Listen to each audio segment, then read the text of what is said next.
বিসমিল্লাহির রহমানির রহিম।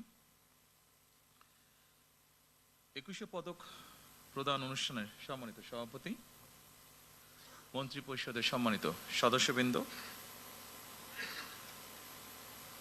সেনাবাহিনী, নৌবাহিনী, বিমান বাহিনী প্রধানগণ, সশস্ত্র বাহিনীর সদস্যবৃন্দ, মেম্বার্স অফ ডিপ্লোম্যাটিক কমিউনিটি, পদকপ্রাপ্ত কৃতিজন এবং সম্মানিত সকল উপস্থিতি সুধীবৃন্দ, আসসালামু আলাইকুম। আজকের এই মহতী অনুষ্ঠানে এমন কিছু কৃতিমান ব্যক্তিত্ব উপস্থিত হয়েছেন যারা শিক্ষা, সংস্কৃতি, শিল্পকলার বিভিন্ন শাখায় অবদান রেখে নিজ গুণে সমাদৃত হয়েছেন।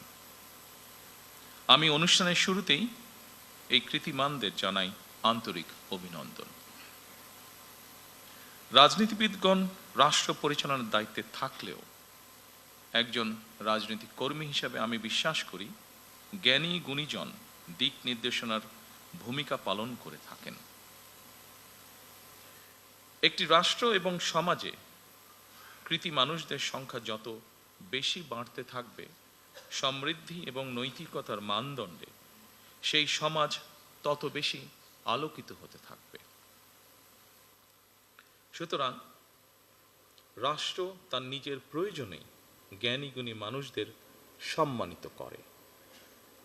সম্মানিত সকল উপস্থিতিবৃন্দ, সুধীবৃন্দ, এই উপলব্ধি থেকেই স্বাধীনতার ঘোষক শহীদ প্রেসিডেন্ট জিয়াউর রহমান স্বাধীন বাংলাদেশে প্রথমবারের মতন 21শে পদক প্রবর্তন করেছিলেন। এটি শুধু একটি পদকই নয়, বরং এই পদকের মধ্য দিয়ে 52 ভাষা আন্দোলন থেকে আজ পর্যন্ত বাংলাদেশের ঐতিহাসিক ঘটনাবলীকে স্মরণে আনার পাশাপাশি যেসব বিজ্ঞজন শিক্ষা, সাহিত্য, শিল্পকলা, গবেষণা ও চর্চায় নিজেদেরকে এবং রাষ্ট্র ও সমাজকে সমৃদ্ধ করেছেন, তাদের সঙ্গে আপামর জনসাধারণের পরিচয় ঘটে।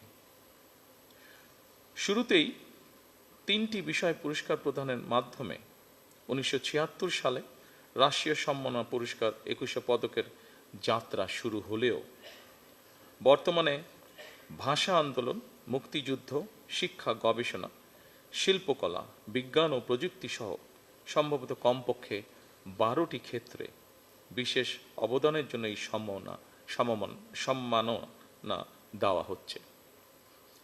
এটি নিঃসন্দেহে একটি ইতিবাচক অর্জন। জ্ঞান, বিজ্ঞান কিংবা সাহিত্য চর্চার ধারা আরো শানিত এবং বিকশিত হোক, এই প্রত্যাশা করছি আমরা সকলে। শিক্ষা, গবেষণা এবং শিল্প সাহিত্যের চর্চাকে আরো বেগবান করতে রাষ্ট্র এবং সরকার তার দায়িত্ব অবশ্যই পালন করবে। আমি বিশ্বাস করি শিক্ষা, গবেষণা এবং শিল্প সাহিত্য চর্চাকে রাজনীতিকরণ করা কখনোই সভ্য সমাজের পরিচায়ক নয়। শিক্ষা, সাহিত্য, শিল্পকলা, বিজ্ঞান ও প্রযুক্তি অর্থাৎ জ্ঞান বিজ্ঞানে সব শাখায় যাতে দেশ এগিয়ে যেতে পারে, নৈতিক মানসম্পন্ন তেমন একটি উদার গণতান্ত্রিক রাষ্ট্র ব্যবস্থা প্রতিষ্ঠার লক্ষ্যে বর্তমান গণতান্ত্রিক সরকার অবশ্যই কাজ করবে। আমাদের এই যাত্রায় দেশের বিজ্ঞজনদের দিক নির্দেশনা অবশ্যই প্রত্যাশিত। সম্মানিত সুধীবৃন্দ,